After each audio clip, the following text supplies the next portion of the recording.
una complicación para que haya un buen flujo de sangre, no llega bien el oxígeno hacia los tejidos. Al no llegar bien el oxígeno, se puede generar lo que es el infarto, que se quiere inclusive una necrosis del tejido, y eso muere, ¿verdad? Una necrosis del tejido miocardio.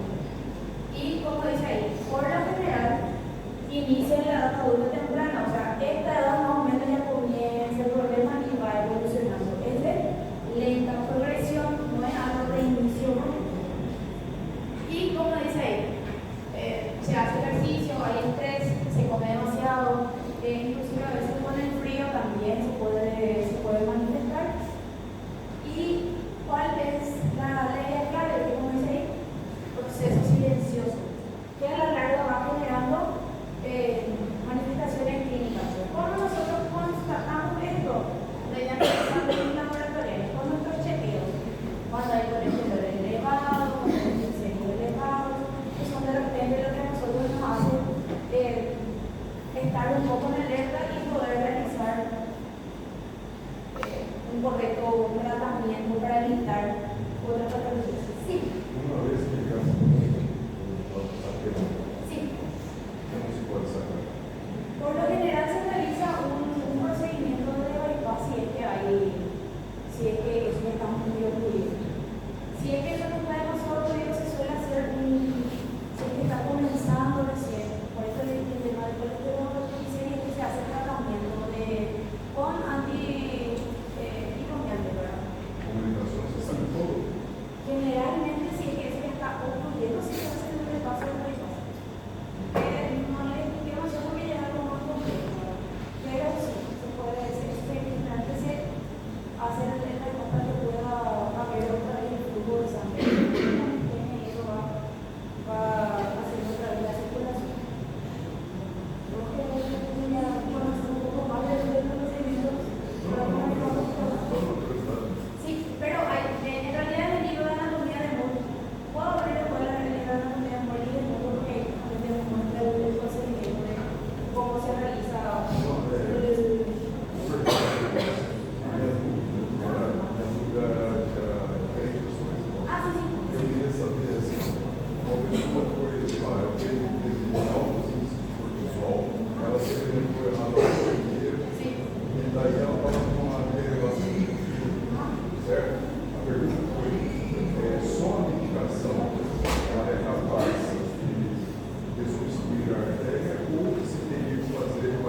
irradia el dolor porque hay un desencadenamiento que tiene que ver con la cadena simpática.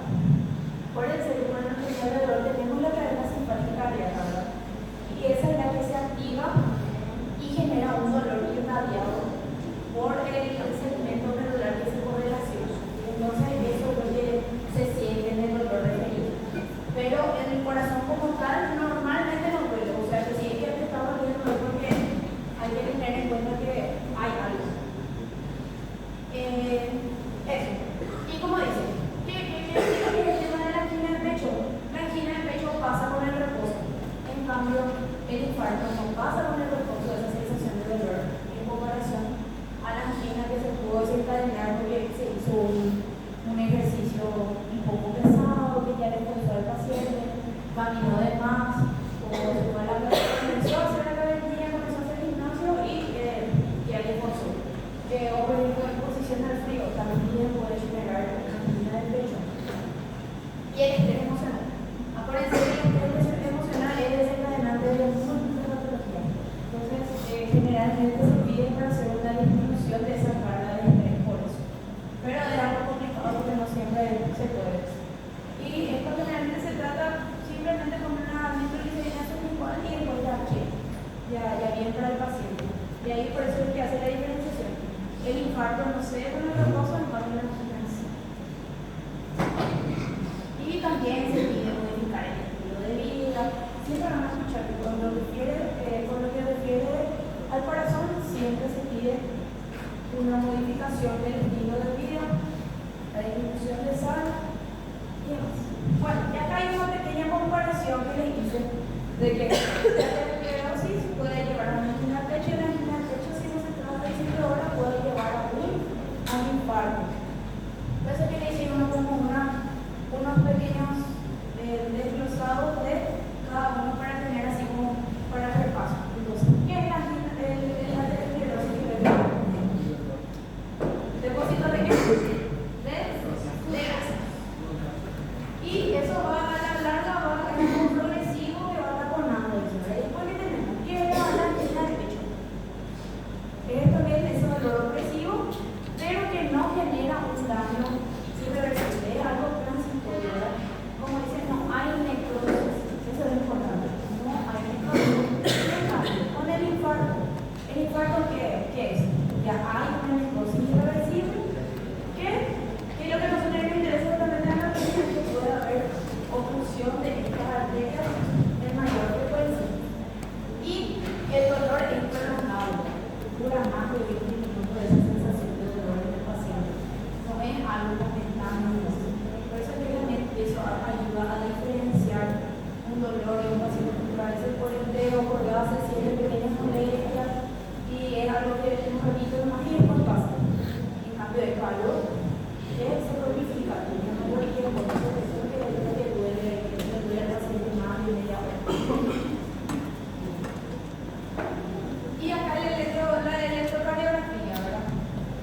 ¿Qué es la electrocardiografía? El otro día dijimos que es importante porque conozcamos las estructuras anatómicas para que nosotros, así como la enfermera que muestra ahí, podamos colocar correctamente los electrodos para que nosotros podamos realizar el electrocardiograma. Y que van a poder, más adelante, cuando vean el proceso de materias, van a poder identificar cuáles son los lugares en donde yo voy a colocar el electrocardiograma. ¿Cuál es la función en sí de la electrocardiografía? ¿Para qué lo que va a servir? Para que yo sepa identificar la actividad de mi marcapaso natural. ¿Cuál era el marcapaso natural del cuerpo? El sinusoidal, ¿no? El nódulo sinoauricular. Entonces, lo que yo puedo observar en el electrocardiograma es la actividad eléctrica del nódulo sinusal. ¿Cómo es? Amplifica y muestra la conducción cardíaca. Y que hay que hacer una pequeña diferenciación, que es la prueba de esfuerzo, que es la ergometría. La ergometría es este electrocardiograma que nosotros podemos hacer en un ratito, pero que se hace por mayor tiempo, más o menos 45 minutos o una hora suele durar la prueba de esfuerzo.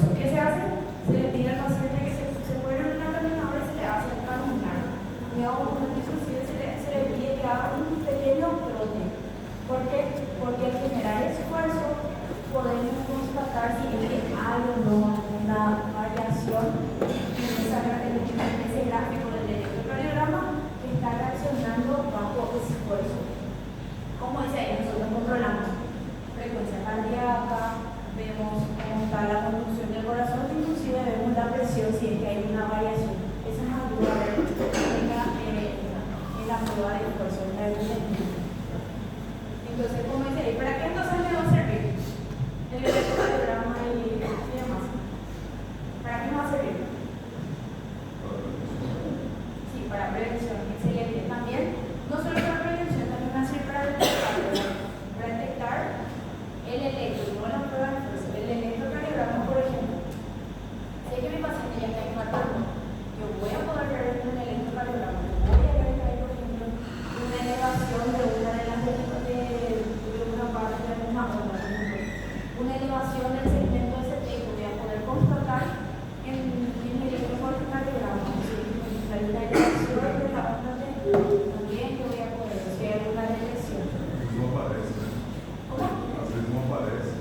Una general se aparece. Si es que no. Fazer o exame da Si es que también puede haber un infarto que no requiere una elevación de SP, que se llama síndrome coronario agudo sin elevación de SP, pero se contacta con otros laboratorios. Pero por lo general hay una variación, no es totalmente normal el electrocardiograma. Sí o sí tiene una variación, por eso es que hay o lo mismo si hay una fibrilación, por ejemplo, o algo cardiológico, o por ejemplo, algo que sea una estación aislada, puedo ver un electrocardiograma.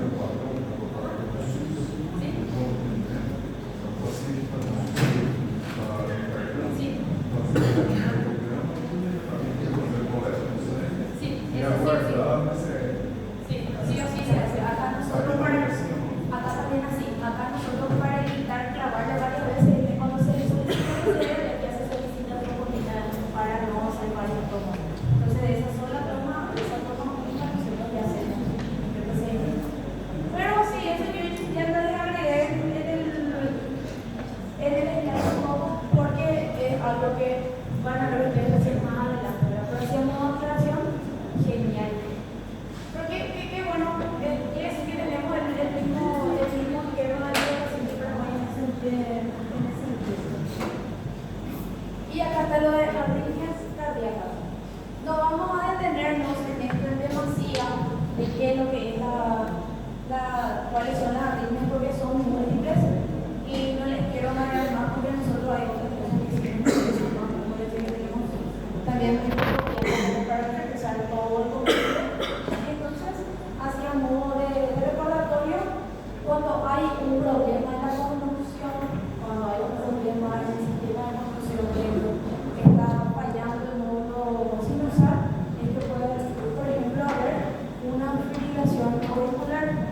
¿Por qué? Porque hay un déficit en la contracción de las aurículas y eso genera una contracción que sea irregular, un pulso irregular, y el paciente puede generar trombos. O sea, puede generar, eso genera turbulencia en las aurículas y eso puede viajar inclusive. Acuérdense que nosotros teníamos un periodo aquí que teníamos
tienen la puerta, no hay problema con eso.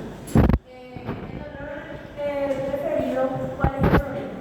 Como mencionamos, el cerebro se siente un poco confundido, entonces interpreta que el dolor viene de esas áreas somáticas que mencionamos, entonces hay que se irradia, pues algo como esa brazo, algo cuello, por la cadena simpática aérea.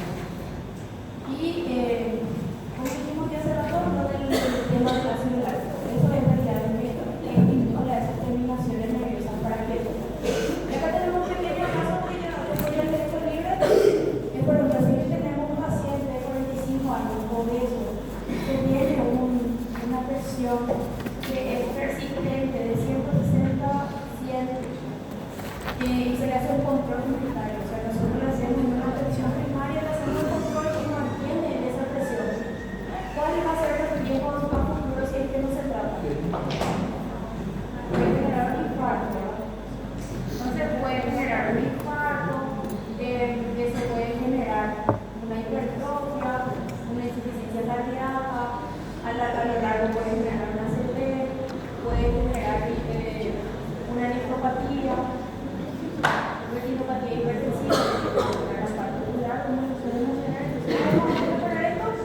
Calidad de vida, ejercicio. Acá tenemos otro caso. ¿Qué pasaba si el paciente tenía un dolor en el pecho, pero cede con el reposo? Esperando que chegue a primeira resposta. ¿Verdad? Angina, ¿verdad? Entonces, ¿cómo yo voy a confirmar esto? Porque le voy a realizar el electrocardiograma. Y también, como mencionó el compañero, voy a solicitar laboratorio y yo puedo observar mediante microcolina, o si es que hay signos de inflamación también. Entonces, eso es lo que puedo ver si el dolor es persistente. Y por último, si es que viene un paciente que tiene palpitaciones, que pueden ser irregulares del pulso radial, podemos estar ante una posible fibrilación, ¿verdad? Entonces, ¿qué cambios del estilo de vida disminuyen el riesgo? Como dijimos, el cambio del estilo de vida, mejora la alimentación